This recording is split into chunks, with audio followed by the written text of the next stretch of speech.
Welcome to Wayback Gaming. Today we're going to travel back to the year that Third Eye Blind charmed us with their drug-inspired bubblegum pop song Semi-Charmed Life, Tony Blair becomes Prime Minister, and a Big Mac would cost you just $2.45.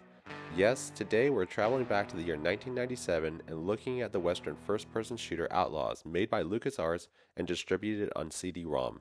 LucasArts was an industry leader. They were founded on May 1st, 1982, and their first published game was Ball Blaze in 1985. The company was active until 2013, with their last game being Star Wars: Tiny Death Star, released for Android and iPhone. They were working on Star Wars 1313, but that was cancelled with the closure of the studio. Some of their biggest hits were obviously tentpole Star Wars games such as Dark Forces 1 and 2 and Rogue Squadron, but LucasArts were also innovators in other genres. They made hits in the field of point-and-click adventure games, making such classics as Full Throttle, Sam & Max, and my favorite, The Secret of Monkey Island series. The studio had a successful portfolio of games in all genres that included first-person shooters to strategies to even board games. Outlaws was one of the first PC games that I bought when I was a teenager, and I loved the setting, characters, and gameplay. But the thing that really stuck out for me was the fact that Outlaws was the first time that I got to experience online multiplayer. I would fire up the dial-up modem, listen for the squeal of the connection, and spend hours running around the map gunning down other cowboys, all the while in awe and amazement that I was now part of the future. For this review, I used GOG to play the game. In general, it ran smoothly, though some of the cutscenes did not initiate, and the background music never played, which is a shame since it is a highlight of the overall experience.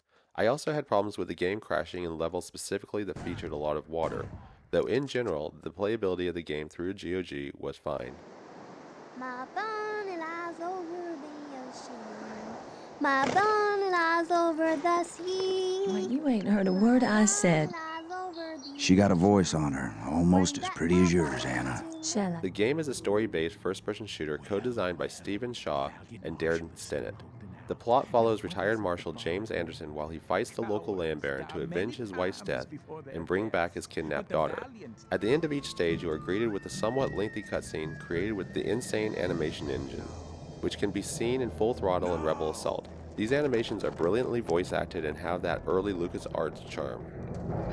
Anna, who did this? They're taking Sarah. You gotta sell her, we'll never see her again. The game takes place over the span of 9 missions.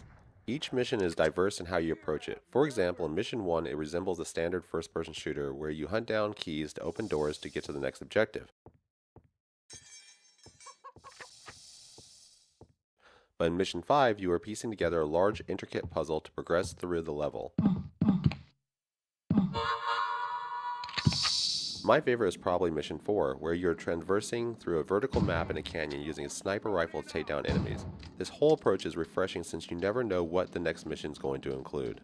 To battle your way back to your daughter, you are given the standard fare of Western weapons that include a 6-shooter, rifle with a sniper scope, shotguns, and dynamite.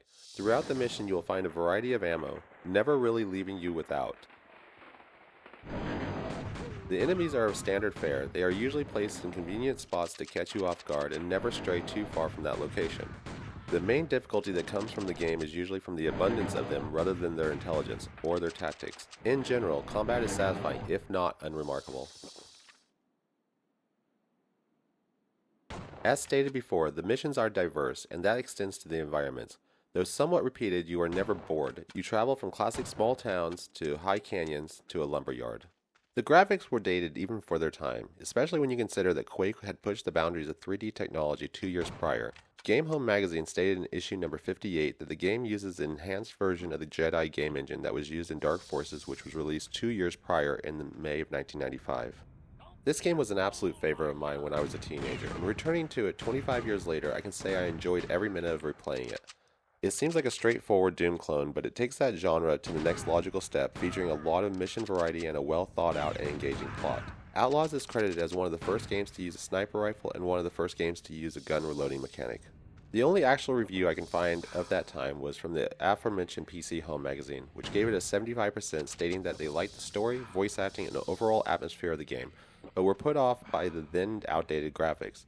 They emphasized the reliance on bit mapping as being too old of a style since 3D texturing was becoming the norm and the promise of the future. I highly suggest anyone that is a fan of first-person shooters, good stories, or the Old West to seek out this game. You will not be disappointed. Gentlemen, I have seen the future. Where now there are struggling farms, I see a gleaming city rising from the parched plains. A city that has my name on it.